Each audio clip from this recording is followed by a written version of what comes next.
Welcome to the Late Night Race Review.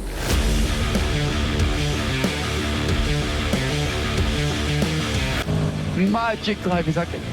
So happy. I hope you all got a big pancake for tonight. Oh my god, mate! What have you done?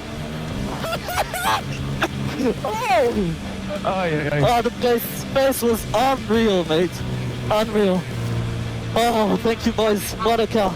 Don't forget to support the podcast by hitting those like, follow, and subscribe buttons.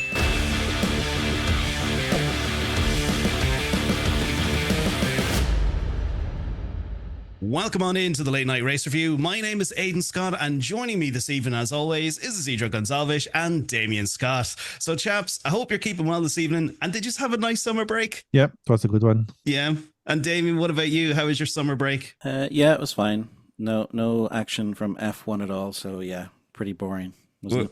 Yeah, I think we were all getting F1 withdrawals here over the last couple of weeks, you know, just trying to find some sort of motor racing. There was hardly anything on to watch. It was a very dull couple of weeks.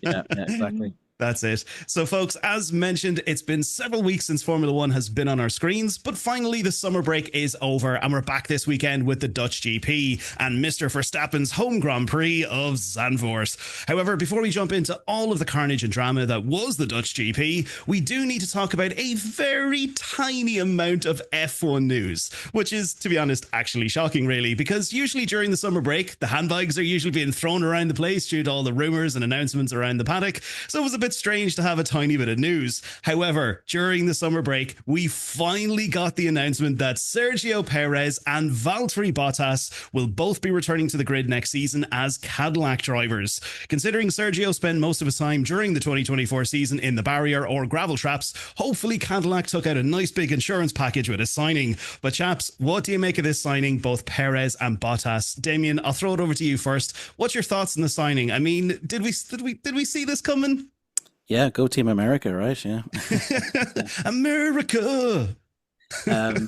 Yeah, I think we probably, 6 months ago or whatever it was when the big announcements first came, probably longer than that now, actually. People were starting to see who would maybe fill those seats. And yeah, the two guys that kind of moved out most recently enough were obviously going to be top of the charts for those two seats. And yeah, it makes sense. And I think that's why people mostly associated him with those two seats. Going with a rookie in what is a rookie season for the team itself. Probably not a great idea. So the experience of those two guys will definitely give them, I suppose, a bit more comfort going into the first race, that they don't have to worry as much about driver performance and concentrate more on, the car side of things and the operation side of things. So yeah, it gives them a bit more peace of mind, I think. And do you think it was a good signing having Bottas and Perez? Do you think it was a good one, good matchup? Perez, yes, I think so. He, looking back now at how Red Bull have done since he's left, quite clearly he was overperforming in that car, right? So he's he clearly got a rough end of the stick when he got booted out of Red Bull, looking back now. So I think he has a lot to prove. Bottas, I suppose when he left Mercedes, he spent a couple of years in the doldrums with was Alfa Romeo, they were called at the time, and Kick Sauber. So it's hard to kind of tell how his performance may be, but he still has something to give, So yeah, good overall. Let's see how their first season goes. That's it. Yeah, no, it's good to see the mullet back on the track coming into 2026. Isidro, what are your thoughts? I mean, I'm sure somewhere Daniel Ricciardo was probably crying in a corner into a pillow that he didn't get picked for the Cadillac seat. But what's your thoughts on the Bottas and Sergio signing for Cadillac? I think it's a great duo for a team that is just starting, and they need a lot of feedback from to develop the car. And I think Bottas and Perez are well-seasoned drivers, and not only they provide experience, they kind of guarantee that Cadillac will not spend too much money on crashes, because putting a rookie on a Cadillac and pair with Perez or Bottas would be a very big gamble, and almost guarantee that to be crashes. At least two solid drivers, especially quite experienced on the midfield teams, both of them. I think it's a very good choice from Cadillac.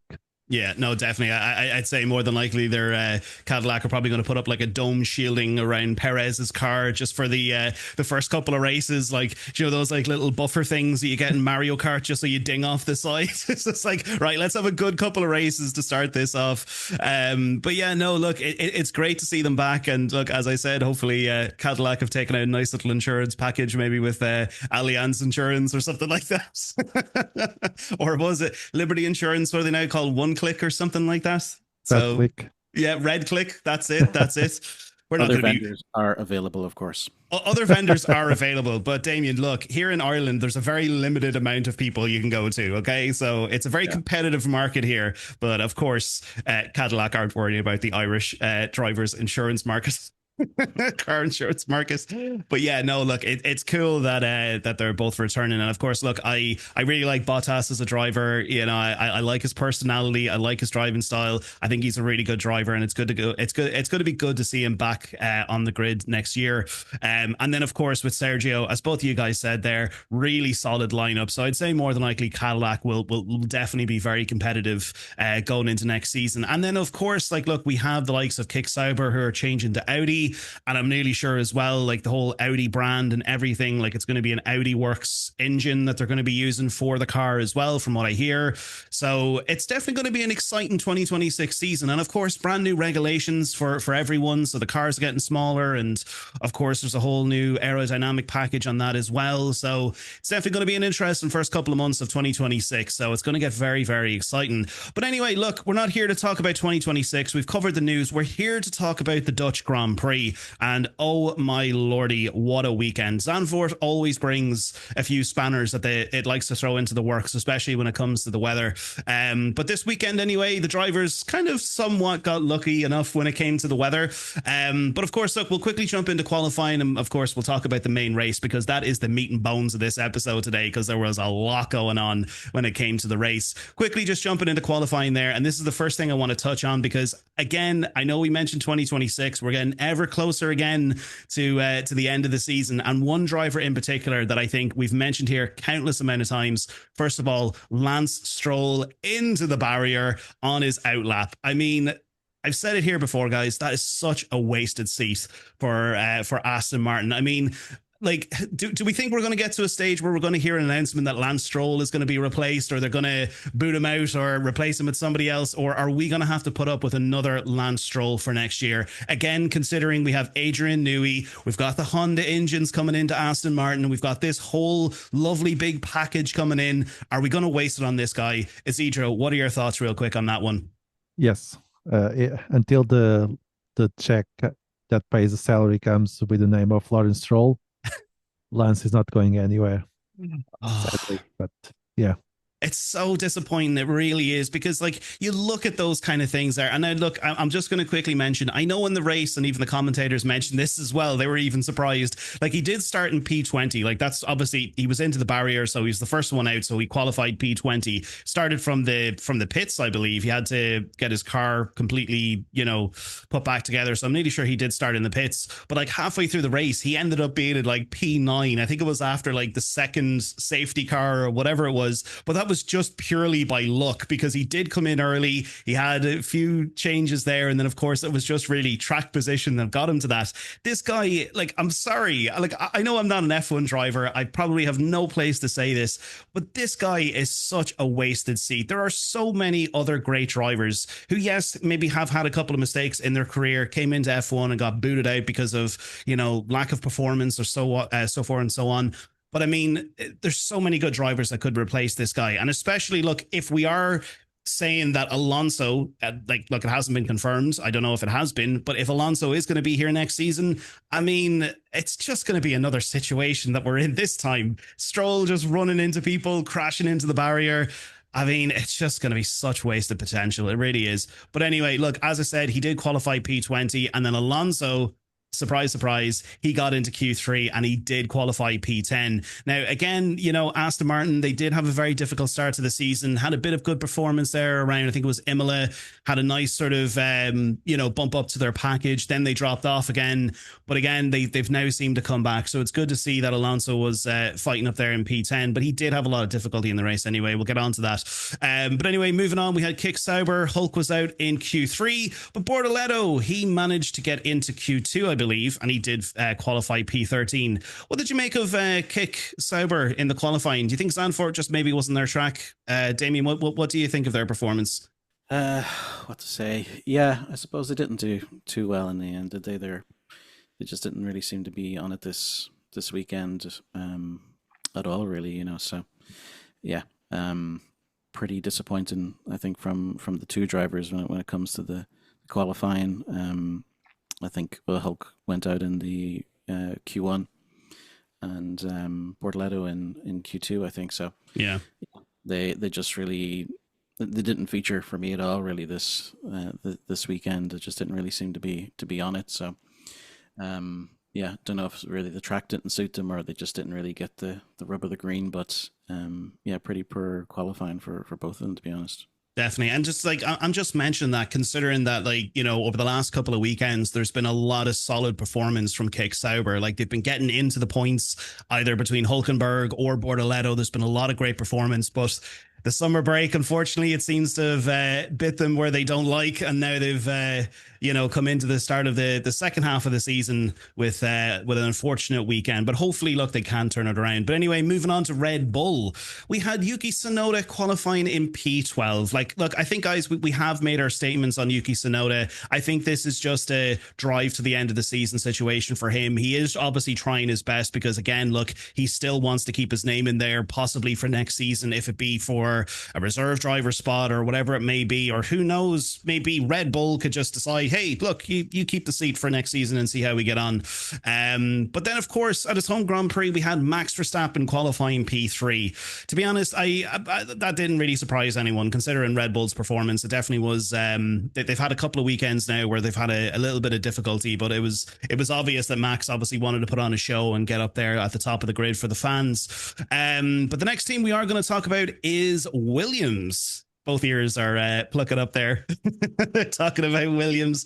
We had Alex Albon. He struggled in Q2, but he did manage to qualify in P15. And I'm nearly sure with Carlos Sainz, I'll just double check this. Whereabouts did he qualify for the P9? There you go. And of course, we did see what happened there in the race, which we will talk about shortly. But Isidro, what did you make of Williams during qualifying? It was a mix, I'll have to say. Albon was quite upset with the team, and he only managed to get the P15. Sainz, I have to say, I was surprised that Sainz managed to get to Q3, and I was even surprised. I think it was FP3 that Sainz finished ahead of Verstappen. I think it was P3 and P4. That was even more surprised, but yeah, it was a mixed bag for Williams. No, definitely, it was a bit of a strange one for Williams this weekend, and like, to be honest, I think over the last sort of couple of races, it's definitely been a rocky one for them. But look, again, we'll talk a little bit more about them in the race because there was a few things there, and especially a little bit of a surprise result there from one of the Williams drivers. But moving on from Williams, we do need to talk about Visa Cash App Red Bull, sponsored by every company and organization under the sun, Racing Bulls. Both cars into Q3. We had Isack Hadjar in P4 and some other guy who drives for the team in P8. I have to say, though, the performance out of the Racing Bulls car this weekend was phenomenal. Like, I know, obviously, we have to sort of look at this in the sense of, and I know, Isidro, you don't like me saying this, but look, it is what it is. Obviously, Visa Cash App Red Bull, they are the junior team. So realistically, I'm not saying it's not as fast as the Oracle Red Bull racing car, but like, they are the second team, really, you know, and like, to see that car fighting up there at the top of the grid, that is incredible to see. And obviously from both drivers as well. Not giving credit to Liam Lawson, so don't even think for a second, Damien, that I'm doing that. But I'm just saying, that was some good performance from the Racing Bulls team. But then finally for qualifying, lo and behold, who would have guessed it? We had Oscar Piastri and Lando Norris in P1 and P2. I mean, I just want to quickly talk about this, especially when it comes to Zandvoort. Like, Zandvoort is one of the smallest tracks on the calendar. I think it's the second smallest track over, I think it's Monaco or something else that's on the track. But I mean, or I think it's Monza, maybe. It's like 1 minute and 10 seconds or 1 minute and 9 seconds. But the margins between these two guys was just absolutely crazy. Like, it wasn't even like 100th of a second or, you know, half a second or anything like that. It was barely noticeable between the two of them, you know, and it just kind of goes to show the margins even between P1, P2 and P3 and the rest of the grid. I mean, the fastest lap that was pretty much ever done there was done by Oscar Piastri. It was like a 1 minute 8.6 something crazy. I don't know what it was, but that is incredibly fast, and that is outstanding just to see that the level of performance there and just the margins, how close everything is. It's just absolutely incredible. But anyway, look, moving on from qualifying, it was a great qualifying session. That was our Saturday. It was wrapped up in a nice little bow and package, and we were going into the racing to ourselves, oh, this is going to be brilliant. We're back. It's the summer break. This is excellent. We've got F1 back on our screens. Hopefully nobody crashes. But it seemed like half of the grid decided to break their car in the race. Is that an apt sort of description of today's race, gents? It was just basically destruction derby. Yeah, I think so. They were expecting rain to be the king of the chaos, but actually the drivers were able to do that themselves without the help of rain. And that was it. Like, at one stage, I think I remember, like, it was like halfway through the race, or maybe it was like a quarter of the way through the race, one of the commentators said that, like, the FIA announced that there's going to be a slight drizzle or something like that, and then they were like, oh, this would be a great time for all of them to come into the intermediates. And I just said to myself, I was like, what's the point in them even coming in and switching to intermediate? Sure, if there's even like a tiny bit of moisture on a pebble on the track, the FIA are like, red flag, let's stop this.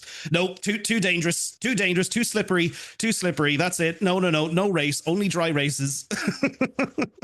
But thankfully it wasn't too bad, which was good. But obviously Zandvoort always likes to throw a spanner in the works when it comes to the weather. But anyway, we do have to talk about some of the teams here. And of course, look, we are just going to jump straight into McLaren first. We will go through some of the big talking points in a little bit, but we do need to talk about McLaren. At the start of that race there, and I said it myself, I put it into our group chat, I pretty much seen that Lando Norris, he had a fantastic start. You could even see from the replay, like they showed it a couple of times there, Lando Norris had a fantastic start. And you could even see Oscar Piastri, in my opinion, down into turn one, Oscar panicked. He was the slower car. He just literally stuck his ass in front of Lando Norris. And then, of course, you had Max Verstappen, who capitalized on top of that and then went around the outside. Now, a lot of people I seen in the comments, not in our group chat or anything like that, I seen a lot of people mentioning, oh, Lando Norris, he's a terrible driver again, back down to P3, whatever it was.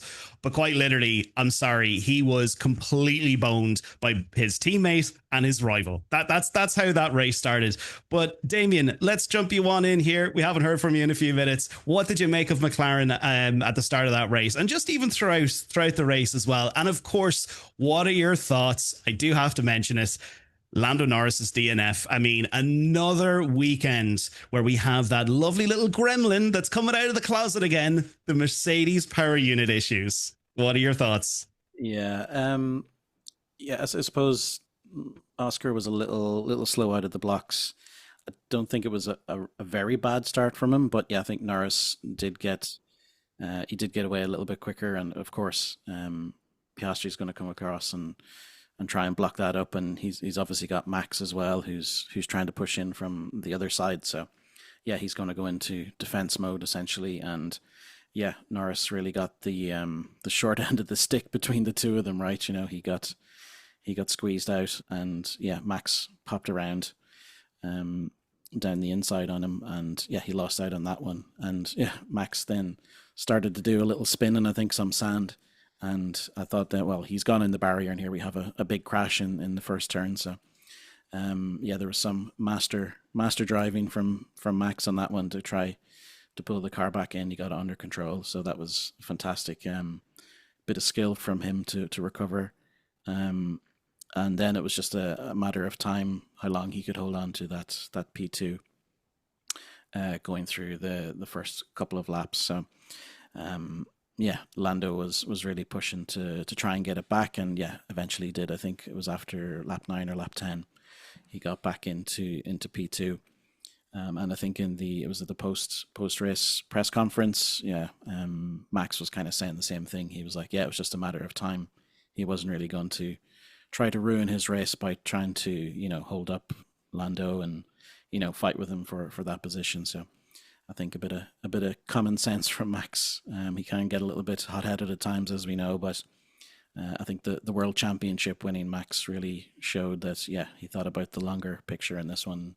Obviously, the Dutch Grand Prix, he wants to try and get on the podium. He didn't want to end up on a wall. So, that was an interesting first 9 or 10 laps in that battle up front. And I suppose as the race went on, McLaren just, they got into their groove, right? They were 1 and 2 pretty much the whole way around. And there was the various incidents that happened, the safety cars and what have you. And they seemed to manage pretty well. I think they had two double stacks for those safety car pit stops, and I think there was one of them where the green light went off a little bit early on Lando, and the jack man at the front nearly got run over, but I think he was okay. It seemed to be a fault with the light rather than Lando going early, so they have to kind of look into that one, I think. But 2 double stacks from the McLaren pit crew, and they handled it pretty well. Second one was a little bit slow because it was a little bit more last minute. I think when the safety car came in, they were just about to come into the pit lane entry area, so they were kind of scrambling a little bit, but they got it done. They got them back out there without too much chaos in a very chaotic race. I suppose then of course, the other thing that happened was per Lando. you have to feel for him on that one. He was going well. He was kind of pushing. I think he might have been able to get back in to Oscar. But as you said, the little gremlins in that power unit decided to show up today, and that was really the first bit of unreliability for that engine in terms of the McLaren team. So these things happen every so often, and they're lucky to get in 14, 15 races without any major issues. But per Lando, your heart has to go out to him on that one. He looked a bit downtrodden sitting up on the side of the track there, looking at everybody fly by, and he's like, oh no, there's a load of points gone now, and obviously the gap is pretty big at this stage. I think 34 points or something like that. Not insurmountable, but it kind of takes a little bit of the edge and the sting out of the rest of the championship, I think. But again, in the back of Oscar's mind, he's going, it's 34 points, but, could I have a power unit failure at some stage in the next number of races, so, not done, but I think we're close enough, if he wins another one and Lando fails to finish, I think then the gap's too big, but let's see. Damien, I think to be honest, you were just looking at my notes there because you just answered like a couple of my questions. Like you're just literally stealing content at this stage. Jesus, let me have a couple of questions I can follow up on you there. Great minds think alike, right? That's it. Great minds. I'll give you credit on that one. But no, the question I was going to put to the both of you is that obviously at this stage now, and the commentators did mention this as well, is the fact that hopefully this isn't the defining moment that the championship was decided because of an engine failure. Like that is just such a really bad way to finish up a drivers' championship, so that it's just determined because of an engine failure. Like that isn't, it's sad to see, and it doesn't really justify, okay, well, this is the better driver, it was just literally, I mean, it was out of Lando's hands, But the question I want to put to the both of you is, right, so obviously Damien mentioned it there, there's 34 points now between Lando and Oscar. First of all, Damien, I'll ask you first. Do you think Lando has a chance to come back and win this? Based on his performance, based on what he's capable of doing, do you think he has a chance to come back and not only catch up to Oscar, but beat Oscar and win the championship? Yes. That's grand. That's okay. Isidro, what are your thoughts? Do you think Lando has the opportunity to do this? Do you think he can, or will he just kind of catch up and end up maybe a couple of points behind Oscar? Because again, on the flip side, Damien did mention that, like, who knows? We go to Monza next weekend and Oscar could have a power unit failure, or he could end up in a barrier because Charles Leclerc has decided out of nowhere after the summer break that he's now driving a destruction derby car rather than an actual F1 car, and he could end up in a barrier somewhere. And we're back to the two of them. Just was it 9 points that they were going into this race? Do you think Lando has a chance to come back and win this, or what are your thoughts? No, I don't think so. I think that Piastri overall has a more cool head than Lando. So I don't think this year will be Lando's year. Oh, breaking my heart, Isidro. You really are. If everyone didn't know, of course, yes, I am a Lando fan. I really do like Lando Norris. I think the guy, like, I know obviously he's had a lot of shit thrown at him. He's had a lot of bad press, not in terms of stuff that he's done outside of Formula One or anything like that, but just because of his performance last year between him and Max. But I really felt for the guy, and I was really hoping that he would have done it. And I know at the start of this season, I did say all my eggs were in the Piastri basket. I will hold my hands up and say that. I probably sound like a hypocrite here. But, as sort of the races went on, I just sort of analyzed this and said, you know what? I really want Lando to win this. I wanted to see a really competitive season between the two drivers, and we have gotten that up until now. But if this is how the rest of the season is now going to go, it's just going to be determined by a power unit failure. I mean, that is such a letdown. It really is. But who knows? Anything can happen. We've got 9 races left in the season. A lot can happen in 9 races. We've seen what happened here today, and exactly that we are going to talk about it. Moving on to the next team, we do need to talk about them, Red Bull. Max Verstappen's home race, Isidro, I want your thoughts on Red Bull. He ended up going P2, and then, of course, we had Yuki Tsunoda, who did manage to claim some points. He ended up in P9. What are your thoughts overall on Red Bull? I think Red Bull did their own work. They did upgrades, to the front wing to help the downforce, specifically for Zandvoort. And I think that it showed. I mean, Tsunoda made points. That's very unusual. And Max was able to get to the podium, even if there was no issues with the McLaren. Max would probably still finish in the podium. So I think it was a good bet with the upgrades from Red Bull. But this is just a drop in the bucket. Red Bull is not in any of the races, either championship or constructors. This was more just to Max is running at home and just get him to the podium. That's it. No, for sure. And like just with Tsunoda as well, do you think this was a nice sort of pick me up for Tsunoda? Do you think this is now going to be, I know obviously we're going into the second half of the season now, but do you think like this could be the kind of motivation that Tsunoda needed now to say, hey, look, you can really get these points, you can really go for this. Okay, you've gotten P9, let's go for P8, let's do this, let's go. Like, do you think he has the capabilities of doing that, or is this just kind of Tsunoda was just a bit lucky because of the safety cars and traffic and everything and track position? Yeah, I think it was. It was a bit of luck, basically. The Ferraris were out, so that's 2 positions that disappear, and he managed just to get a few points. But I don't think it was enough to convince Red Bull to just say this is the right guy for the second seat. But to be fair, I think they should keep Tsunoda in that second seat and do not call Hadjar. Don't demote Hadjar from Racing Bulls to the Red Bull seat.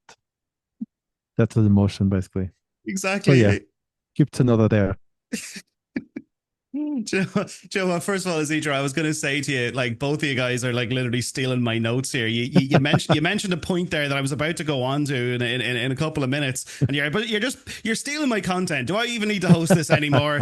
This is just going to be the late night race review hosted by Isidro and Damien going forward. You're just taking me notes. But anyway, look, Isidro, I'm going to stick with yourself on this one. Just mentioned there about Isack Hadjar. Mr. Isack Hadjar, take a bow. P3, his first podium in 15 races. This guy has had, the start of his season, going into Australia, he had a bit of a slippery one in Australia. And of course, look, for most rookies, when they come into the start of the season, they want to perform, they want to put on a show, they want to show what they're capable of.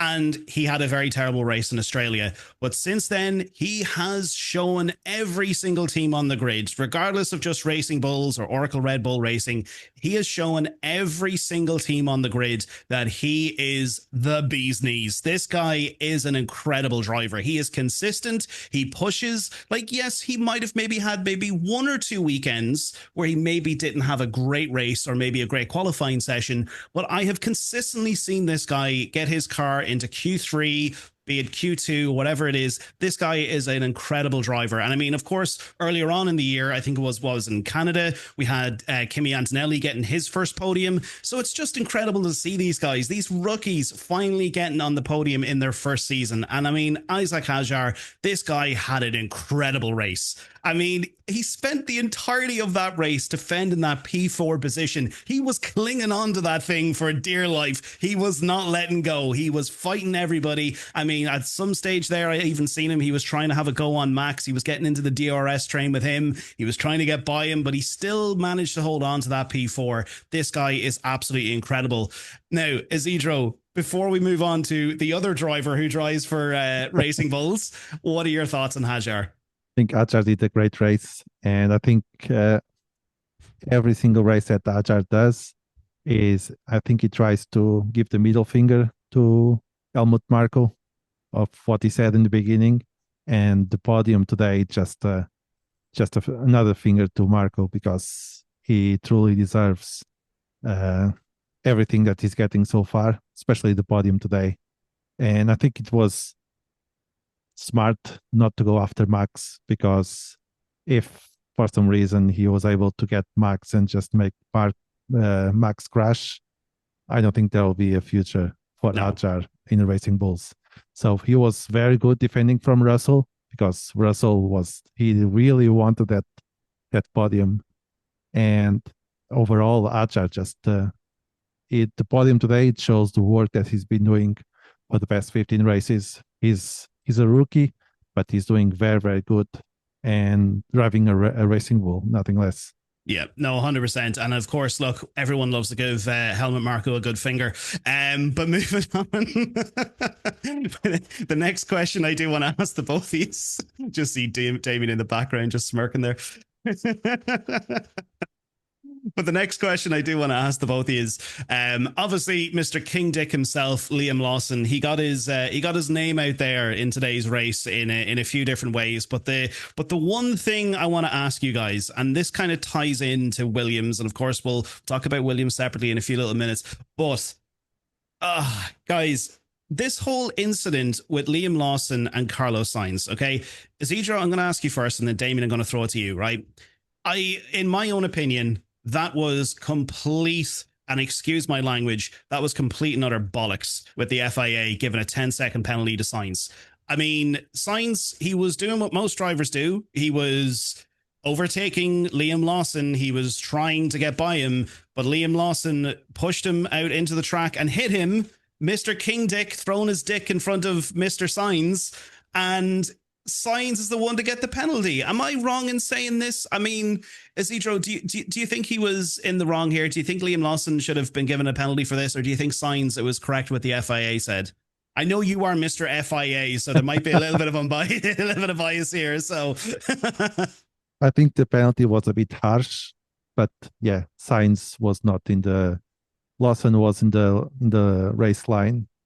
Sainz should not be in that position. Oh, Citro. I like Sainz, I like Williams, but in this scenario, yes, Lawson was in the race line. Sainz should not be there at the time. God damn it. Defending the dick. Defending the D. What Defending are you doing? The law. Oh, Jesus. I see what you did there. See what you did there. Damien, what is your take? I'm going to be like thundering disgrace. A thundering disgrace. Thank you. I was 100% certain there that I know Damien was going to chime in here and say that was complete and utter bollocks. I would have it down as a racing incident more than anything else. If we're looking to apportion blame, it's very close to 50-50. I think he left a bit of a gap enough for Sainz to go, yeah, I'm going to send it down the inside. And and then he kind of closes it a little bit, right? So, yeah, Sainz getting a penalty is incredibly harsh. Like I would have just left it as racing incident. They both kind of suffered from it. They both had the limp back to the pits, and they ended up 18th and 19th, I think, after that incident. And in fairness to the both of them, they did really well. They got back up, I think, in the end to P12 and P13. They recovered quite well. But was Sainz right or Lawson was right, regardless of the penalty? I don't think it was a penalty. But was Sainz in the right position on track? Lawson was ahead, right? And he had the corner as such. But there was a gap there, and every racer is going to go for the gap. And I think Lawson closed it off slightly, right? But in that sense, Lawson was ahead. He had the racing line, but I think that's racing. Any racer worth their salt is going to try that maneuver. So I would have put it down to a 50-50. Lawson probably a little bit less to blame, I would say, but the 10-second penalty is very harsh, I thought. You know what, Isidro? This is the perfect opportunity for me to capitalize on the Williams bias here. This is I seen the opportunity and I took it, man, and I came out victorious. But definitely an incident that was definitely not a racing incident, and this is two teams that we can kind of interconnect in some way, shape, or form. But obviously, we'll give them their own section here. But definitely not a racing incident. Kimi Antonelli into Charles Leclerc. He turned that Ferrari into a fur. It wasn't even a Ferrari by the time he was done with that car. That was definitely not a racing incident. That was definitely okay, look, I think I'm going a bit too harsh on the guy. It wasn't a racing incident, but I think it was just a massive, stupid rookie blunder that he made there. He seen the opportunity and he went for it. And then obviously he dive bombed Charles Leclerc and he sent him off into the beach. But a 10-second penalty, I think that was well deserved, chaps. Am I right in saying that one? Damien, you agree with me on that? Yeah. Yeah, I don't think you can argue too much with that one. In fairness to them. To Antonelli, Leclerc was kind of wide on the corner and the gap was there. He went for it and that's fine. But if you're going to go for it, you have to stay down at I think it was on one of the bank turns, right? Yeah. You have to stay down at the lower level, close to the inside. But he kind of went out towards Leclerc and he totally took him out. So. And then Isidro, what are your thoughts? Do you think it was totally justified? I think Kimi is the hitman for Mercedes. In Austria, he hit Max straight away and took him out. Today it was Leclerc. I think it was Russell that just asked Antonelli to hit Leclerc because what Charles did on lap 32, that it overtake him outside the track. So Russell didn't forget and just asked Antonelli, do it. Go on, do it for me. It's actually good. I was going to say that. I was going to be like, guarantee George was on the radio to Antonelli. He was like, you know exactly what to do, buddy. And Antonelli was lucky not being hit when Charles spun. Oh, but, yeah. So Kimi is becoming a good hitman. With Max, they both crashed out. This time only the target got hit. So, yeah. Kid is learning. Yeah, no, he's definitely learning. After the Max Verstappen incident, his car was completely obliterated. But after this incident, he was able to hobble back to the pits, get new tires on, and back out he goes. He's like, right, I've learned the formula. I know what to do now. I know where to hit them.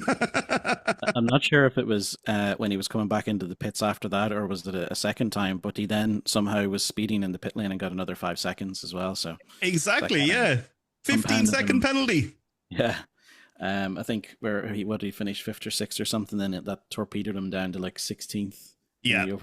So yeah, he did it to himself, and obviously, he's a rookie. He's going to learn from it, but there's he haven't learned without clearly he hasn't.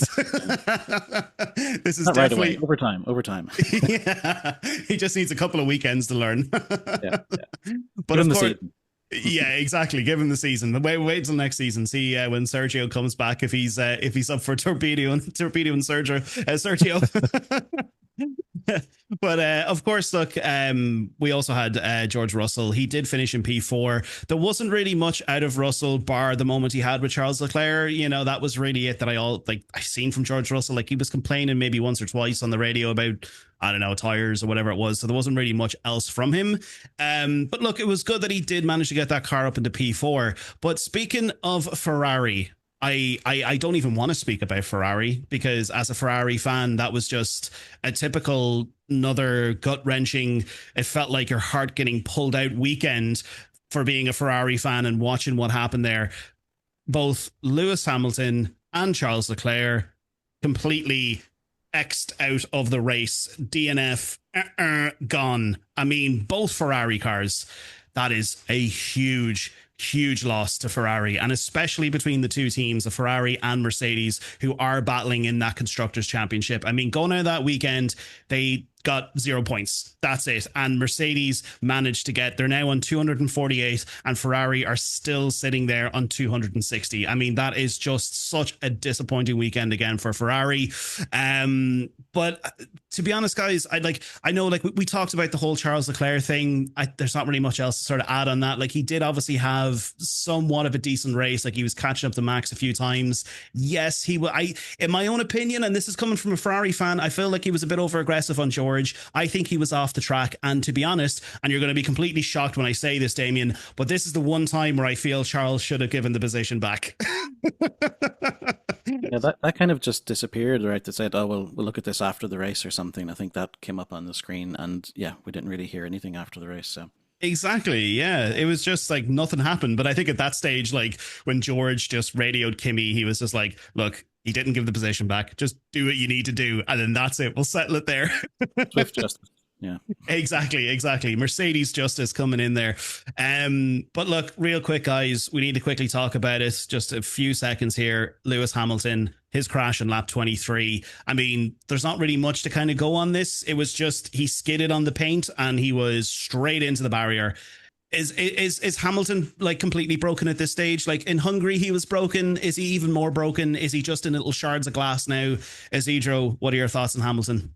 I think at this stage, if Hamilton wants to be helpful for Ferrari, he just needs to start taking out one of the Mercedes from the race, maybe Russell or something. Because I mean, if you can't make points, at least take your competitor out of the track or something.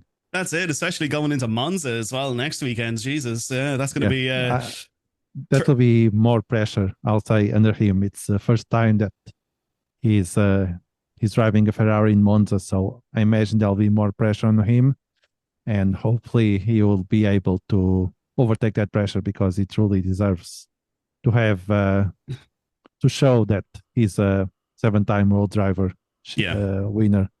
And if he can win not say win because he's driving a Ferrari, but at least if he can make a good impression in Monza, I think it will be good for him. Yeah, no, definitely. I have to agree on that one. Hopefully he can come back and he can show, he can show everyone that he is like the reason why he is a 7-time world champion. But the thing about it is, though, we all seen what happened in Monza in 2021 with him and Max Verstappen. I'm just going to leave it there. But he wasn't wearing a red overall at the time. That's true, but I mean, I'm just saying, who knows? Maybe the Ferrari strategy crew just all of a sudden they're like, oh, whoops, sorry, Hamilton, come in for a quick pit stop. Oh no, George Russell is coming up the straight. Oh, oh no, what's going to happen here? I mean, turn one at Monza is always a nightmare when you see any sim racing game online, or you're racing at Monza in any game. It's just complete and utter carnage. Everyone crashes at turn one. Nobody knows how to take turn one at Monza. It's an absolute wreck fest. So, but anyway, that's for next weekend. But look, moving on from Ferrari, because there's nothing else from Ferrari. They were gone. That's it.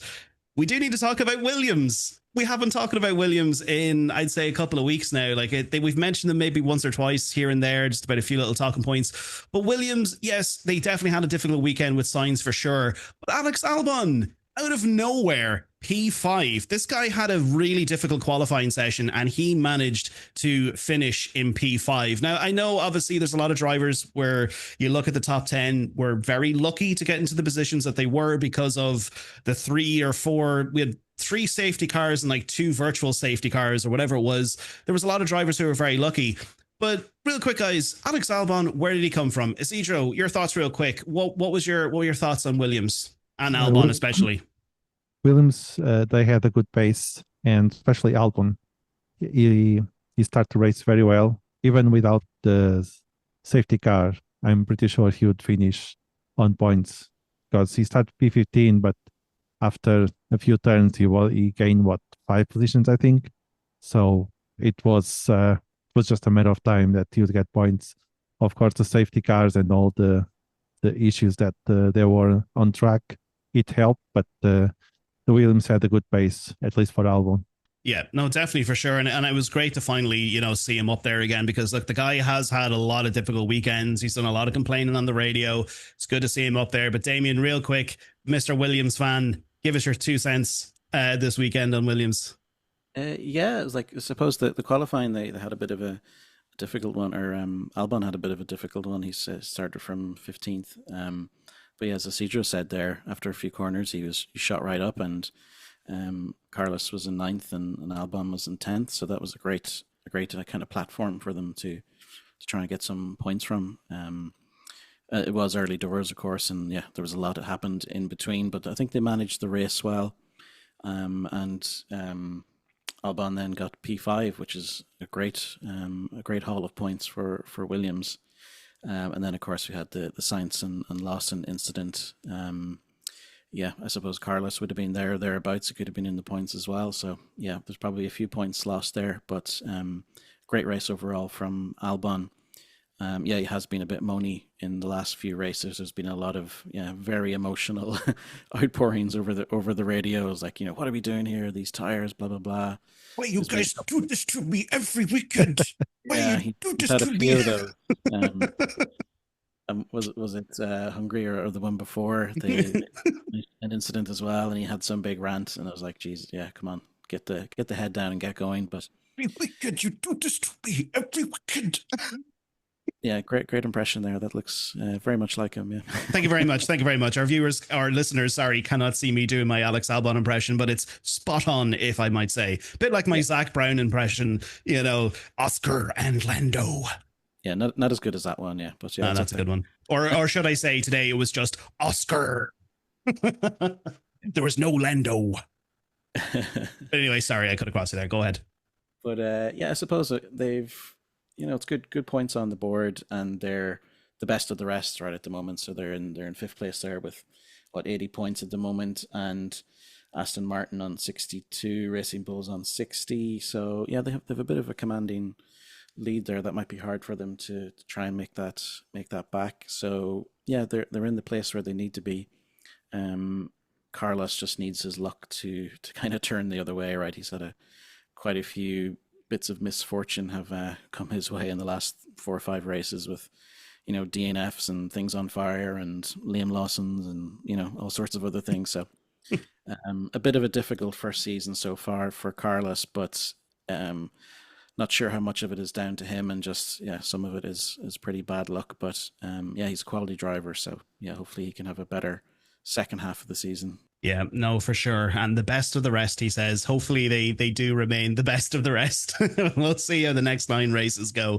But look, folks, that was the Dutch GP. Of course, look, it was great to have Formula One back on our screens. It was a long 3 weeks. Was it 3 weeks? Roughly about three or so weeks. Oh, Zidro has another point before we wrap this up in a little bow. Yeah, I think it deserves a mention. Berman, he finished P6 and he started P20. Yeah. That is true. I was going to mention them when I went down through the top 10. Again, Isidro jumping in there, taking my talking points. Again, guys, do you know what? Next weekend, just you do it yourselves. How about that? I'm only joking. But no, you're totally right. I have to say, between Haas, we had Ollie Berman there in 6th and Esteban Ocon P10. I mean, double points. Great for that team. Awesome to see that. But I think, to be honest, though, when it comes to Haas, though, it was a great result, but there wasn't really much from them in the race. Like, you didn't even see them on screen that much. Damien, what is it? We have to talk about Lance Stroll. No, we don't have to talk about Lance Stroll. No, nobody needs to talk about Lance Stroll, Damien. No, we don't. And from all the bashing you're giving him, he's gotten points in 3 of the last 4 races. So you have to hand it to him. And he's actually ahead of Alonso as well now in the driver championship. So I couldn't care if he won the drivers' championship, Damien. For all the bashing that boy's bringing home points. Yeah.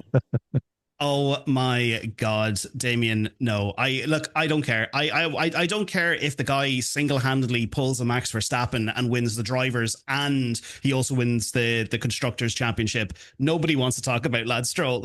11th in the championship. You know, he's going well.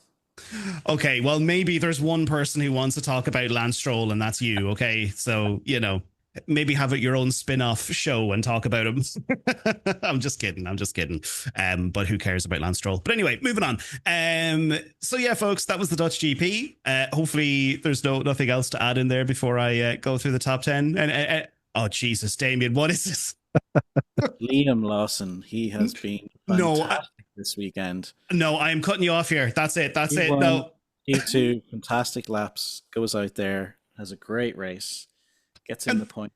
No, he doesn't. He's in P12. He's in P12. Oh, he finished 12th. That's right. Yeah, close. He wasted 30 seconds of everybody's life there by mentioning his name and trying to give him credit. So I'm going to mute you for the next 30 seconds. You're on a timeout ban. But anyway, folks, that was the Dutch GP. To go through your top 10, we have Oscar Piastri, who came in P1.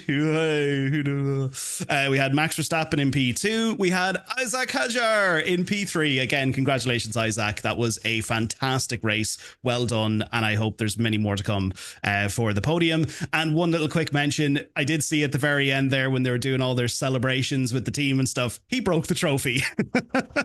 They definitely need to fix those trophies and make them a little bit more sturdier. But anyway, look, we had George Russell in P4, Alex Albon in P5. We had Ollie Behrman in P6. We had some guy from Canada in P7. We had Fernando Alonso in P8. We had Yuki Tsunoda in P9. And we had Esteban Ocon in P10. Thankfully, we didn't have anyone else from the Racing Bulls in the top 10 there. But anyway, that was your top 10.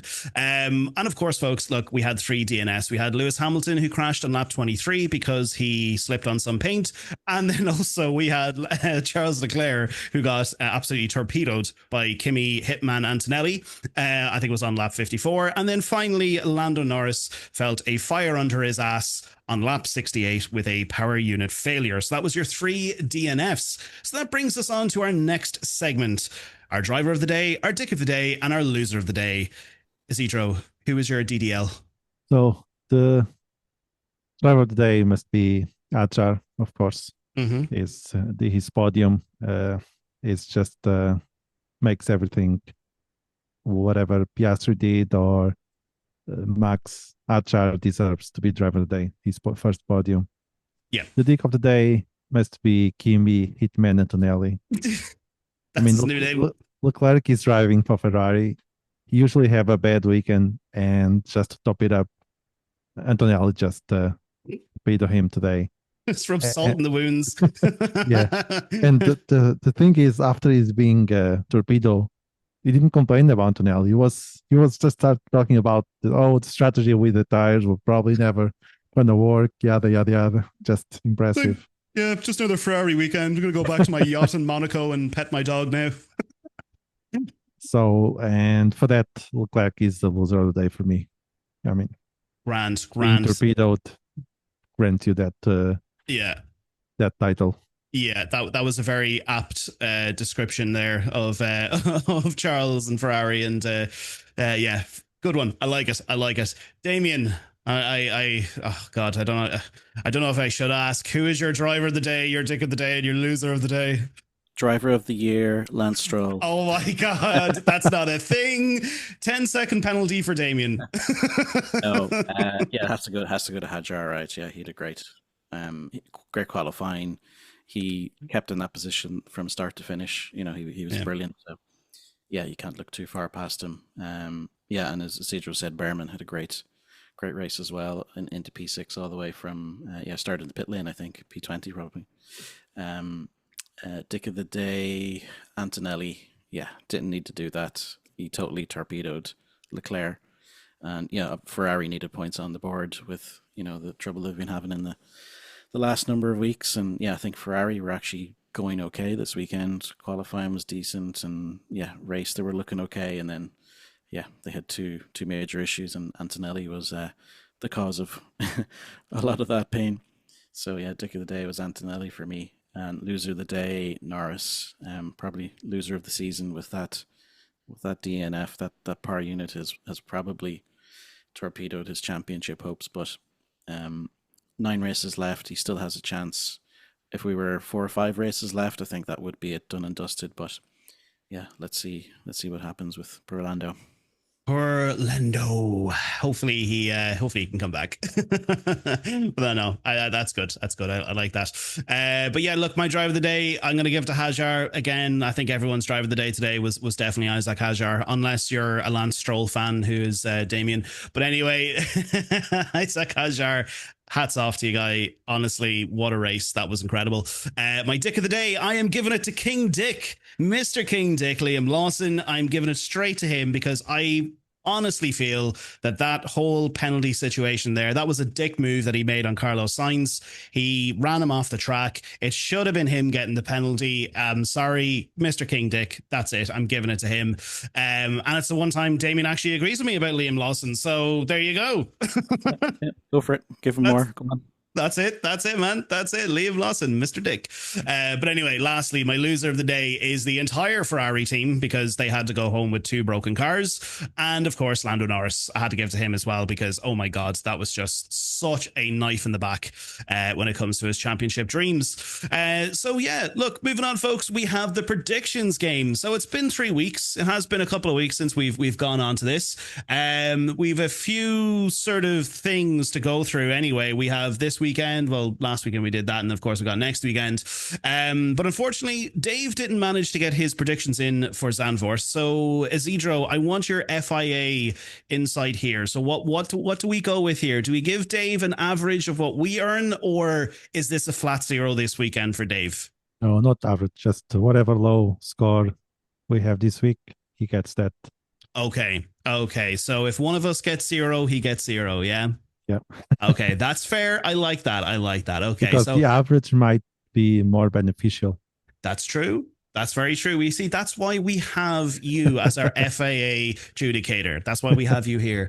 But unfortunately, I'm going to go controversial here, and if you're not on the track, you can't win points. Oh, Damien throwing in the hot pieces of coal into the fire, stoking that fire even more. Has a racer ever won points from the bench? Has he sitting in the stands? I don't know.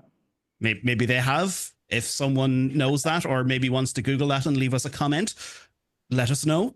But anyway, look, we do have to go through our predictions for this weekend. So, Isidro, throw me your predictions there for lovely Zandvoort. What was your predictions? So I had Piastri, Norris, and Max. Almost there. That's it, yeah. And then who was your flop and surprise? And my flop was Lawson outside top 10. Oh, look at that. And then Hamilton inside top 10, which was sad. So close. Oh. Well, look, Isidro, I would keep that smile on your face this for the next couple of minutes, because we have to go through my predictions and Damien's predictions, okay? So my predictions, right? I had Lando in P1. Lol. Then I had Mr. Little Biatch Piastri in P2. That was definitely a nothing burger for me. And then I also had Max in P3. So that was 0 points for my top 3. And then finally, I had Lance Stroll outside the top 10. So he decided to take a big, massive shit in my predictions. So that was a 0 pointer for me. And then I had Hamilton inside the top 10. So a big, massive nothing sauce of bolognese for me this weekend. Damien, what was your predictions? Nothing better. I had Schumacher P1, Hakkinen P2. No, I had Lando, Piastri, and Russell, which was 0-0-0. Stroll outside the top 10, driver of the year. And Hamilton inside the top 10, so they all decided to not play ball this week. So that means, correct me if I'm wrong, now look, I'm not the world's greatest mathematician. I wouldn't call myself the world's leading mathematician, but correct me if I'm wrong here. Does that mean that Isidro is the top winner point scorer this weekend? Am I right? He comes in here on 2 points. Congratulations. To be the winner. You know? Congratulations, Isidro. You are the winner of this weekend. You absolutely threw egg all over our faces. Well done in your predictions. 2 points coming out of there. So that means if we quickly go back up there, of course, look, we'll go through our Monza predictions, but that means at the moment, currently in the point standings, we have Owen, who's still on 28. We have Dave, who's on 24. We have Damien, who's on 21. We have myself, who's on 20. And now Isidro is up to 15. Isidro is clawing back. He's poking his finger in there. He's just like, hey, look, I'm here, guys. 9 races to go. You can do it. That's it, man. 9 races to go. Anything can happen. But of course, look, that brings us on to next weekend for Monza. Now, hopefully, Dave will be able to get his predictions in for next weekend. But Isidro, can you run me through your predictions for Monza? So I have Piastri P1, Norris P2, and Leclerc P3. Just because he's driving for Ferrari at Italy. So yeah, I just throw him up there. I could see that, yeah. Then Tsunoda outside top 10 and Antonelli inside top 10. Antonelli is also racing in Italy, so he might feel the need to get some points. Yeah, I can see that. I can definitely see that happening. Unless he gets a contract. That's true. that is true. He gets a little fax into his car during the middle of the race, and he's just like Lewis Hamilton again. No. He's like Charles Leclerc. Yeah, similar to that season when John Wick, there's a little headquarter and they get the new contract, 4 million, a similar thing in the car. Or that's it, or they have the boards that they hang out the side on the straight where it says like the timings or whatever it is or the positions. It's just you see one coming out for a Mercedes and underneath it just says Charles Leclerc and then pulls it back in and he's like Roger. Still beside it. Yeah, exactly. Or a little skull thing that you see in like the Halo games or Call of Duty. It's just like a little skull with a little red X or something. But of course, look, I went with the complete opposite. I'm very hopeful for the Italians next weekend because I'm going to try and hopefully see that we can recreate 2024. And I hope that Mr. Charles Leclerc comes in P1 because I have him as my P1. Then I have Piastri in P2 and Lando Norris in P3. And then hopefully Mr. Canadian will finish outside the top 10. Apparently it's Damien's driver of the year. And then hopefully Sainz can come back and finish inside the top 10. He's usually good around Monza. He's usually scored some good points, especially for Ferrari in Monza. So hopefully he might be able to come back there. But Damien, what are your predictions? I've got Oscar in P1, Lando in P2, and Max in P3. Yeah. And then I've Stroll outside the top 10 for the flop driver of the year. And oh my God. It's the top 10. I have Antonelli for my surprise. That's an interesting one, I have to say. Lance Stroll. Yeah. Well, hopefully, who knows? Maybe you can come back and, maybe get some few points next weekend. Or we could be faced with the exact same scenario, Damien, and both of us are going to get nothing burgers, and Isidro is just going to claw back with 5 points, and he's going to be level with me, basically. So, one can dream. One can dream, Isidro. One can dream. No, you take that motivation, man. You take that going into next weekend. You're going to get those points. But anyway, look, hopefully Dave can send in his his predictions, and hopefully we'll get those for next weekend. But anyway, look, that was the Dutch GP. Look, folks, thank you so much for taking time out of your afternoon to talk about lovely old Zandvoort. It's a great track to come to because it always throws in a few little spanners when it comes to the weather and scenarios, as we've seen here from today, all the safety cars and the virtual safety cars. It was definitely an entertaining one. So thank you so much for taking time out of your afternoon. It was a great race. Yeah, thanks for being here. Gonna miss Netherlands. Next year is the last year of it, so we've only got one more race left with the Netherlands. It's a shame. That's true. That's very, very true. But look, that's next year's problem. But no, chaps, thank you so much. And look, I look forward to talking to you next weekend about Monza. So yeah, folks, listen, I hope you enjoyed today's episode. Of course, look, if you are listening to us on Spotify or YouTube or wherever you like to get your podcasts or listen to our show, definitely make sure to click that like button for the old algorithm. And if you did enjoy today's episode, and of course, if you want to hear more from us and you want to watch future episodes or listen to future episodes and listen to us rant and rave about everything that goes on in F1, definitely make sure to click the subscribe button or the plus button on Spotify, whatever it is, all the stuff to keep you informed when we post an episode and stuff like that. But of course, let us know your thoughts on the Dutch GP below in the comments. Let us know on some of our takes of some of the incidents and the penalties. I mean, most of the people here will probably say that Isidro was completely wrong in his determination on the whole Lance Stroll, the Liam Lawson and Carlos Sainz situation. And probably the majority of people will probably dislike the episode because Damien mentioned Lance Stroll is driver of the year. But who knows? Let us know your takes and let us know your thoughts. But until next weekend, folks, we will see you all for the Italian GP in Monza. Adios.